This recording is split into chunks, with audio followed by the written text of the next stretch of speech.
Hello everyone, welcome back to my channel. ప్రస్తుతం నేను Srirangam bus స్టాండ్లో ఉన్నాను. ఇక్కడ నుండి మనం తంజావూరు వెళ్తున్నాం. శ్రీరంగం నుండి తంజావూరుకి చేరుకోవడం చాలా సులభం. కేవలం 63 కిలోమీటర్లు మాత్రమే.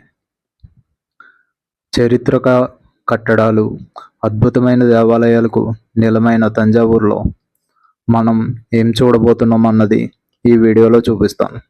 ఈ వీడియోను చివరి వరకు చూడండి.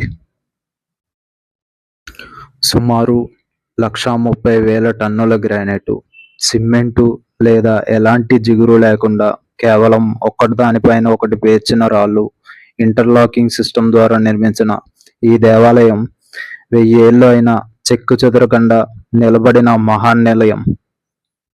ఇదే తంజావూరు బృహదేశ్వర ఆలయం.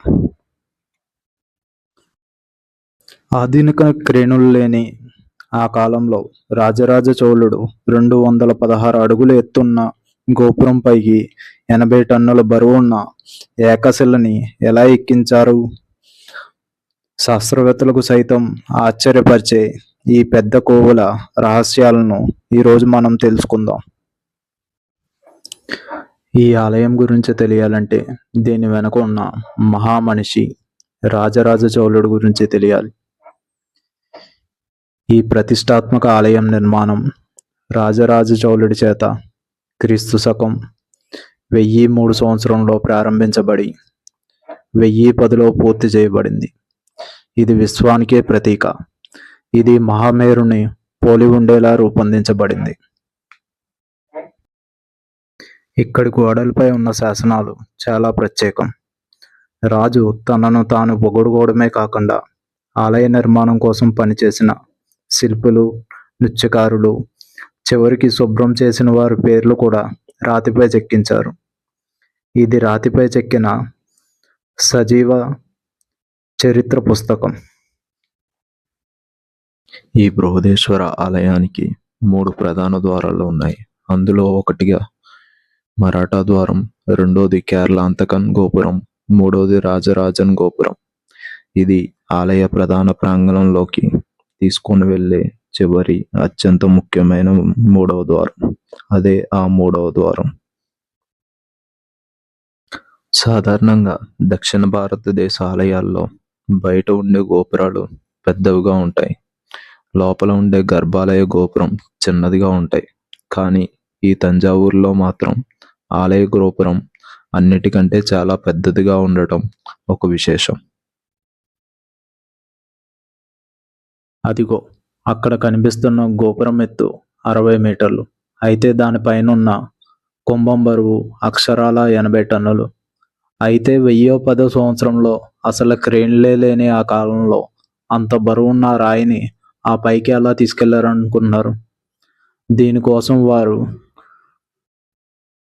6 కిలోమీటర్లు వాలుగా ఉండే ఒక మార్గాన్ని నిర్మించారంట. ఆ మార్గం ద్వారానే ఏనుగులు, గుర్రాల సాయంతో ఆ రాయిను పైకి లాగారని చరిత్ర చెబుతుంది. ఈ నంది విగ్రహం మొత్తం ఒకే పెద్ద రాతితో చెక్కబడుతుంది. ఇది సుమారు 12 అడుగుల ఎత్తు ఉంటుంది. 20 అడుగుల పొడవు, 5 అడుగుల వెడల్పు ఉంటుంది. దీని బరువు దాదాపు 25 టన్నులు. ఆలయ గర్భాలయంలోనికి వెళ్ళి ఆ శివుని దర్శించుకుందాం పదండి. ఇక్కడ వెలిసిన శివుడిని బృహదేశ్వరుడు లేదా రాజరాజేశ్వరుడు అని పిలుస్తారు. ఈ శివలింగం భారతదేశంలోనే అతిపెద్ద లింగాల్లో ఒకటి. ఇది దాదాపు 12 అడుగుల ఎత్తు ఉంటుంది. గర్భాలయం లోపల ఎప్పుడూ ఒక రకమైన ప్రశాంతత మరియు చల్లదనం ఉంటుంది. వేల ఏళ్ల క్రితం దీనిని నిర్మించిన ఇంజనీరింగ్ నైపుణ్యం అమోఘం. ఈ ఆలయ ప్రాంగణం చాలా విశాలమైనది. ప్రధాన రాజరాజేశ్వర ఆలయంతో పాటు ఈ ప్రాంగణంలో మరికొన్ని అద్భుతమైన ఉపాలయాలు ఉన్నాయి. వాటిలో కొన్ని రాజరాజ చోళుల కాలం నాటివి కాగా మరికొన్ని ఆ తర్వాత వచ్చిన పాండ్య, నాయక మరియు మరాఠా రాజులు నిర్మించినవి. అందులో మొదటిది అమ్మన్ సన్నిధి. ఈ ఆలయాన్ని బృహన్నాయకి ఆలయం అని పిలుస్తారు. ప్రధాన ఆలయానికి పక్కనే ఈ దేవి ఆలయం ఉంటుంది.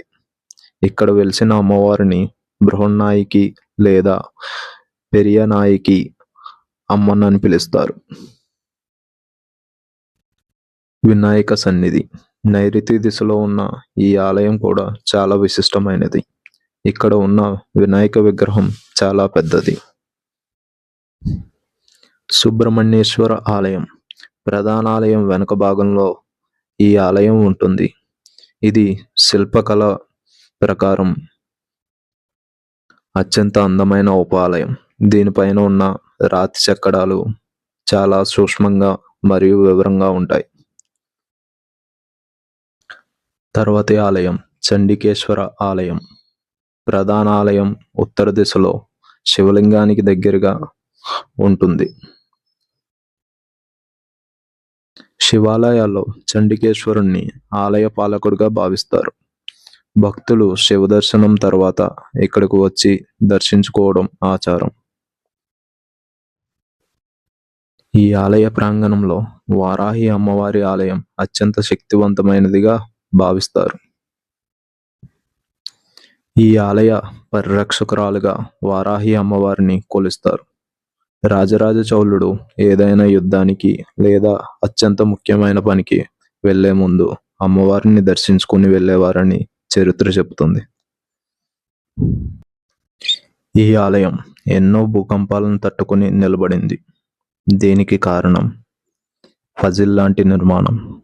రాళ్లను ఇంటర్లాకింగ్ చేయడం వల్ల భూకంపాలు వచ్చినప్పుడు అవి స్వల్పంగా కదిలినా కూలిపోవు. ఇది దాదాపు 1000 ఏళ్ల నాటి ఇంజనీరింగ్ ప్రతిభ.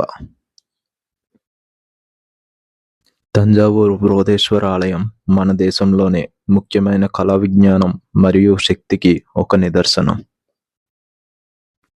మన వారసత్వం గురించి గర్వంగా అనిపిస్తే ఈ వీడియోని లైక్ చేయండి మరియు ఆసక్తికరమైన విషయాల కోసం మన ఛానల్ను సబ్స్క్రైబ్ చేసుకోండి. మళ్ళీ మరొక వీడియోతో కలుద్దాం.